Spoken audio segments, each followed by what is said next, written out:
బట్టలు లేకుండా స్నానము చేసే ప్రతి స్త్రీ ఈ వీడియోను తప్పకుండా చూడండి. నగ్నంగా స్నానము చేసే ప్రతి స్త్రీ కోసం పరమేశ్వరుడు పార్వతీదేవికి చెప్పిన రహస్యం. ఇప్పుడు మనం చెప్పుకునే విషయాలు చాలా జ్ఞానవర్ధకమైనవి. ఇంట్లో ధనం నిలవడం లేదా స్నానం చేసేటప్పుడు స్త్రీలు ఈ పరిహారాన్ని తప్పకుండా పాటించండి. మీకు ఆకస్మిక ధనప్రాప్తి కలుగుతోంది. దానితో పాటు ఎవరైతే మహిళలు నగ్నంగా స్నానము చేస్తారో వారి కోసం కూడా ఒక సంతోషకరమైన వార్త ఉంది. ఒకసారి పరమేశ్వరుడు పార్వతీదేవితో కలిసి హరిద్వార్లో సంచరిస్తూ ఉన్నాడు. అప్పుడు పార్వతీదేవి చూసేసరికి మనుషులందరూ కూడా గంగా నదిలో స్నానము చేసి హరహరా గంగే హరహరా గంగే అంటూ ఉన్నారు. మీరు ఈ కథను వింటున్నట్లయితే పూర్తిగా వినండి, ఎందుకంటే సగం జ్ఞానం ఎప్పుడూ కూడా పనికిరాదు. అందుకే ఈ వీడియోను చివరి వరకు చూడండి. పార్వతీదేవి చూసేసరికి మనుషులందరూ కూడా గంగా నదిలో స్నానము చేసి హరహరా గంగే హరహరా గంగే అంటూ ఉన్నారు. అందరూ కూడా దుఃఖాల్లో బాధల్లో ఉన్నారు. అప్పుడు ఆశ్చర్యంతో పరమేశ్వరుణ్ణి ఈ విధంగా పార్వతీదేవి అడిగింది, పరమేశ్వర, గంగా నదిలో స్నానము చేసినట్లయితే సమస్త పాపాలు తొలగిపోతాయని అంటారు కదా, మరి వీళ్ళ పాపాలు దోషాలు ఎందుకు తొలగిపోలేదు స్వామి? గంగా నదిలో అంత శక్తి లేదా అని పార్వతీదేవి ఆ పరమేశ్వరుణ్ణి అడిగింది. అప్పుడు పరమేశ్వరుడు అంటున్నాడు, పార్వతీదేవి, గంగా నదిలో ఇప్పటికీ కూడా ఆ శక్తి అనేది ఉంది. కానీ ఈ మనుషులందరూ పాపనాశిని గంగా నదిలో స్నానమే చేయలేదు. ఇక వారికి మంచి ఎలా జరుగుతోంది అని అంటాడు. పార్వతీదేవి ఆశ్చర్యముతో శివుడిని అడుగుతోంది, ఏంటి స్నానమే చేయలేదా? అదేమిటి స్వామి, గంగా నదిలో స్నానము చేసే కదా అందరూ వెళుతున్నారు, ఇంకా వారి ఒంటి మీద తడి కూడా ఆరలేదు. అప్పుడు పరమేశ్వరుడు ఇలా అంటున్నాడు, వీళ్ళు కేవలం నదిలో మునిగి వస్తున్నారు అంతే. నేను నీకు ఒక రహస్యాన్ని చెబుతాను, విను. మరుసటి రోజు చాలా జోరుగా వర్షం కురుస్తూ ఉంది. 4 వైపులా వర్షపు నీటితో మునిగిపోయి ఉంది. చాలా గుంతలు పడి ఉన్నాయి. పరమేశ్వరుడు ఒక వృద్ధుడి రూపాన్ని ధారణ చేశారు. పరమేశ్వరుడు కావాలనే వెళ్ళి ఒక గోతిలో పడిపోయాడు. పరమేశ్వరుడు గోతిలో పడిపోయి ఉన్నారు. పక్కనే మనుషులు వెళుతూ ఉన్నారు. అయ్యో, ఒక మనిషి గోతిలో పడిపోయాడని కనీసం లేపడానికి కూడా ఎవ్వరూ రాలేదు. పరమేశ్వరుడు ముందుగానే పార్వతీదేవికి చెప్పి ఆ గొయ్యి దగ్గరే పార్వతీదేవిని కూర్చోబెట్టాడు. నువ్వు గట్టిగా అరుస్తూ ఉండు, నా వృద్ధుడైన భర్త ఈ గోతిలో పడిపోయాడు, ఎవరైనా పుణ్యాత్ములు ఉన్నట్లయితే నా భర్తని బయటకి తీయండి, అసహాయ స్థితిలో ఉన్నాను, దయచేసి సహాయం చేయండి అని అడిగింది.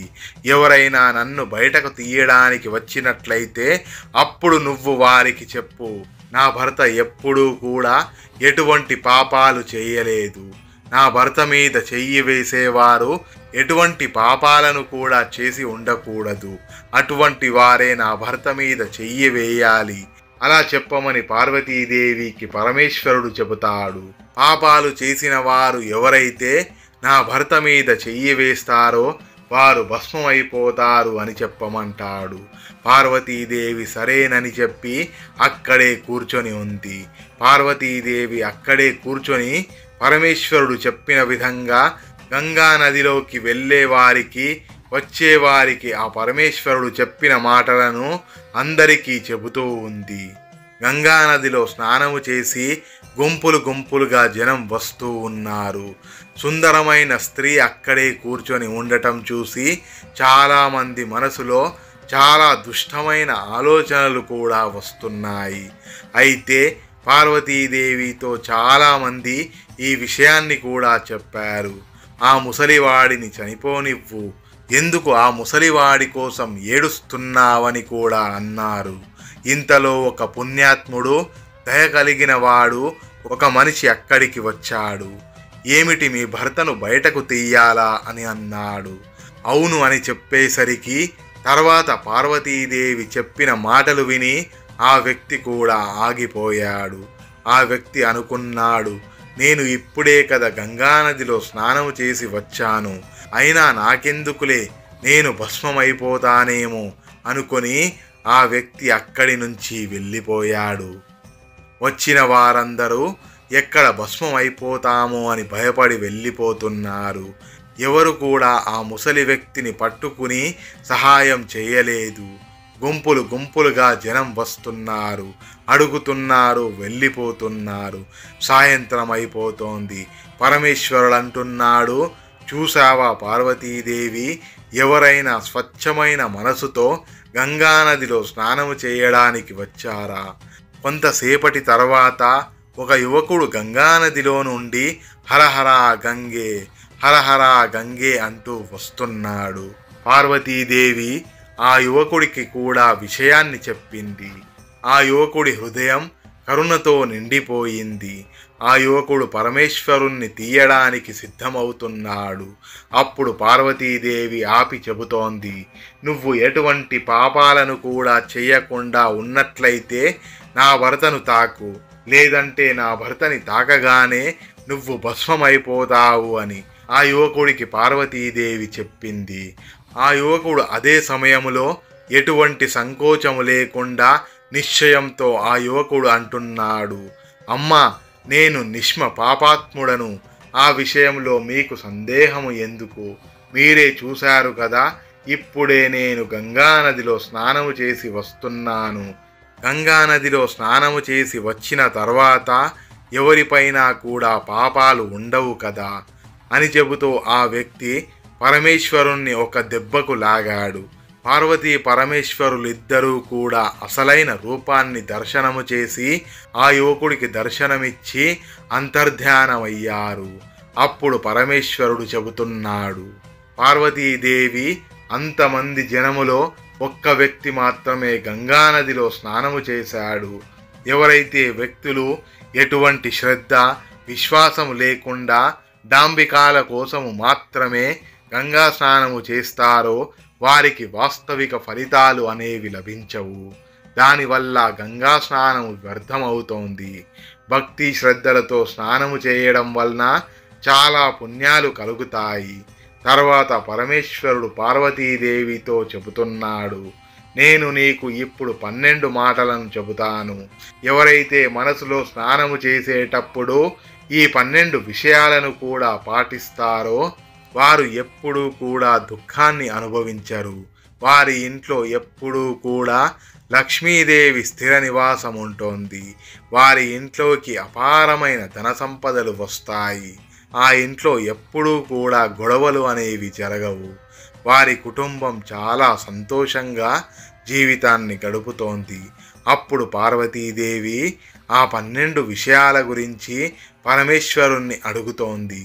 దాని తర్వాత ఆ పరమేశ్వరుడు ఆ 12 విషయాలను చెప్పడం ప్రారంభించాడు.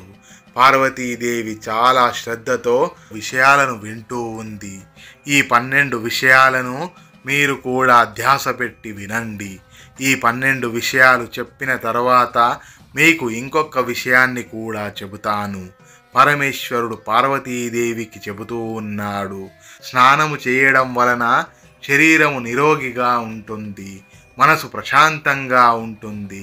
స్నానము చేయడం వలన ముఖంలో కాంతి, శరీర ఆకర్షణ కూడా పెరుగుతోంది. ప్రతినిత్యం కూడా ఒక నియమంలాగా కొన్ని విషయాలపై శ్రద్ధ పెట్టినట్లయితే చాలా లాభాలనైతే పొందవచ్చు. స్నానము చేసేటప్పుడు ఈ విషయాలపై కూడా తప్పకుండా ధ్యాస పెట్టాలి. మనం ఇప్పుడు దాని గురించి తెలుసుకుందాము. పరమేశ్వరుడు పార్వతీదేవికి ఇలా చెబుతూ ఉన్నాడు. 1వది, స్నానము చేసిన తర్వాతే మనుషులు పూజాది కార్యక్రమాలు చేసుకునే యోగ్యత్యాన్ని పొందుతారు. అందువలన ఉదయాన్నే స్నానము చేయాలి. 2వది, శాస్త్రాలలో చెప్పబడింది, స్నానము చేయడం వలన ఈ 10 సద్గుణాలు కూడా లభిస్తాయి.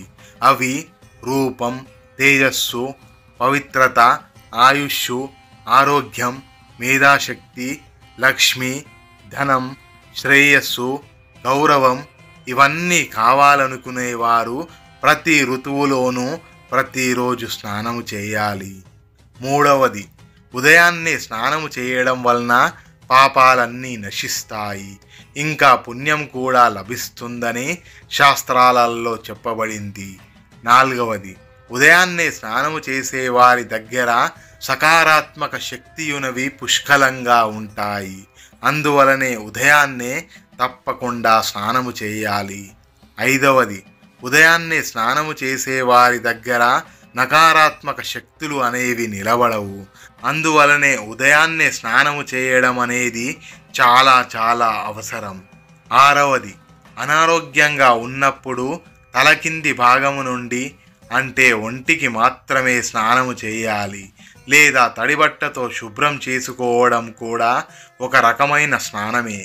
ఏడవది, ఉదయాన్నే స్నానము చేయడం చాలా శ్రేష్టమైనదిగా చెప్పబడింది. ఎనిమిదవది, ఏ నది రేవులల్లో అయితే బట్టలను ఉతుకుతూ ఉంటారో అక్కడి జలం అపవిత్రంగా చెప్పబడింది. అందువలన అక్కడి నుంచి కొంచెం దూరంలో స్నానము చేయాలి. తొమ్మిదవది, నదిలో 11 సార్లు మునగడం అనేది శుభ్రప్రదంగా చెప్పబడింది. అందుకే పవిత్ర నదులలో బట్టలను ఉతకడం నిషేధమని చెప్పబడింది. 10వది, నదులలో ఎటువంటి మురికిని కూడా వదలకూడదు. గంగాదేవి చెబుతోంది, గంగా నదిలో స్నానము చేయలేని వారు మీరు ఎక్కడ స్నానము చేస్తున్నా కూడా నా నామస్మరణ చేస్తే చాలు, నేను ఆ జలంలోకి ప్రవేశిస్తాను అని ఇంకా ఆ పరమేశ్వరుడు చెబుతూ ఉన్నాడు. పార్వతీదేవి ఇప్పుడు నేను నీకు స్త్రీల గురించి చెబుతాను. స్త్రీలు నగ్నంగా స్నానము చేస్తూ ఉంటారు. హిందూ ధర్మంలో శాస్త్రాలలో ప్రతి విషయములోనూ చాలా నియమాలు చెప్పబడ్డాయి. ఆ నియమాలలో ఒక్కటి స్నానము గురించి చెప్పబడింది. ఏ వ్యక్తి అయితే శాస్త్రాలలో చెప్పబడే నియమాలు పాటిస్తారో వారి ఇంట్లో ధన సమృద్ధి అనేది అధికంగా ఉంటుంది, కుటుంబంలో సంతోషం ఉంటుంది, దానితో పాటు అపార సంపదలు వస్తాయి, లక్ష్మీదేవి ప్రసన్నం చెందుతోంది. మన శాస్త్రాలలో చాలా విషయాలు రాయబడ్డాయి. వాటిని మనం ఒక నియమం ప్రకారం పాటించినట్లయితే వాటికి కారణాలు ఏమిటి అనే విషయాన్ని చెప్పలేము. కానీ అటువంటి నియమాలలో ఒక్కటి మనం ఇప్పుడు చెప్పుకుందాం. నగ్నంగా స్నానము చేయడం మీరు ఇంట్లో పెద్దవాళ్ళు చెబితే వినే ఉంటారు, ఎప్పుడూ కూడా నగ్నంగా స్నానము చేయకూడదు అని. మనం పౌరాణిక కథల ప్రకారం చూసినా నిర్వస్త్రంగా స్నానము చేయడానికి సంబంధించిన కొన్ని విషయాలు కృష్ణుడితో సంబంధం కలిగి ఉన్నాయి. పౌరాణిక కథల అనుసారం ఒక్కసారి గోపికలు సరోవరంలో స్నానాన్ని చేస్తూ ఉండగా వారు బట్టలు లేకుండా స్నానము చేస్తున్నారు. అప్పుడు శ్రీకృష్ణుడు వారందరి వస్త్రాలను కూడా దాచేశారు. అప్పుడు గోపికలు వారి వస్త్రాలను ఇవ్వమని ప్రార్థన చేశారు. అప్పుడు శ్రీకృష్ణుడు వారికి చెప్పాడు, ఎక్కడ కూడా నిర్వస్త్రంగా స్నానము చేయకూడదు అని. దాని వలన జలం యొక్క దేవుడు వరుణ్ణి అవమానించినట్లే అవుతోంది. అందువలన మీరు ఎప్పుడూ కూడా నిర్వస్త్రంగా స్నానము చేయకూడదని శ్రీకృష్ణుడు సలహా ఇస్తాడు. కనుక మీరు స్నానము చేసేటప్పుడు ఈ విషయాన్ని కూడా ఆలోచించండి. తలుపులు వేసుకొని గదిలో ఉన్నాము కదా, మనల్ని ఎవ్వరూ చూస్తారు అని అలా ఆలోచించడం చాలా తప్పు. ఆ పరమేశ్వరుడు ప్రతి స్థానం నుండి చూస్తూనే ఉంటాడు. మీరు నిర్వస్త్రులై స్నానము చేసినట్లయితే అది వరుణదేవుణ్ణి అవమానించినట్లే అవుతోంది. నిర్వస్త్రంగా స్నానము చేయడం వలన మీకు పాపం కలుగుతోంది, ఆర్థిక సమస్యలు అనేవి వస్తాయి. అలాగే మీరు నిర్వస్త్రంగా స్నానము చేసినట్లయితే మీలో సకారాత్మక శక్తులు అనేవి ప్రవేశిస్తాయి. మీ మానసిక పరిస్థితి కూడా సకారాత్మకంగా మారుతోంది. దాని ప్రభావం మీ శరీరంతో పాటు మీ మనస్సు, మెదడు మీద కూడా ప్రభావం పడుతోంది. గరుడ పురాణం ప్రకారం మీ పితృదేవతలు కానీ మరణించిన మీ వారు కానీ మీ చుట్టుప్రక్కలే ఉంటారు. మీరు నిర్వస్త్రులై స్నానము చేసినట్లయితే మీకు పితృదోషం కూడా తగులుతోంది. అలా స్నానము చేయడం వల్ల మీ పితృదేవతలకు తృప్తి లభించదు. అది ఇంట్లో పితృదోషానికి కారణమవుతోంది. వారు వస్త్రాల నుండి జారిన నీటిని తాగుతారు. వారికి దాని ద్వారా తృప్తి లభిస్తోంది. నిర్వస్త్రంగా స్నానము చేయడం వల్ల పితృదేవతలకు కోపం వస్తుంది. అందువలన మనిషి చాలా ఇబ్బందులను ఎదుర్కోవాల్సి వస్తుంది. ఎప్పుడూ కూడా నగ్నంగా స్నానము అస్సలు చేయకూడదు. పురాణాల ప్రకారం స్నానము చేయబడిన నీరు పితృదేవతలకు సమర్పించబడుతోంది. మీరు పితృదేవతల ఎదురుగా నిర్వస్త్రులై స్నానము చేసినట్లయితే లక్ష్మీదేవి వారిపై కోపాన్ని తెచ్చుకుంటుంది. దానివల్ల మీ జాతక చక్రంలో ఉన్న ధనయోగతను కోల్పోతారు. ఈ కారణం వలన నగ్నంగా స్నానము చేయకూడదు అని సలహాలు చెబుతున్నారు మన పెద్దలు. మన పెద్దలే కాదు, శాస్త్రాల్లో కూడా ఈ విషయం గురించి చాలా స్పష్టంగా చెప్పబడింది. ఈ వీడియో కనుక మీకు ఉపయోగపడుతుందనుకుంటే మీ బంధుమిత్రులందరికీ షేర్ చేయండి. ఈ వీడియో కింద జై శ్రీరామ్ అని ఒక కామెంట్ చేయండి. మరో వీడియోలో మళ్ళీ కలుద్దాం. అంతవరకు సెలవు.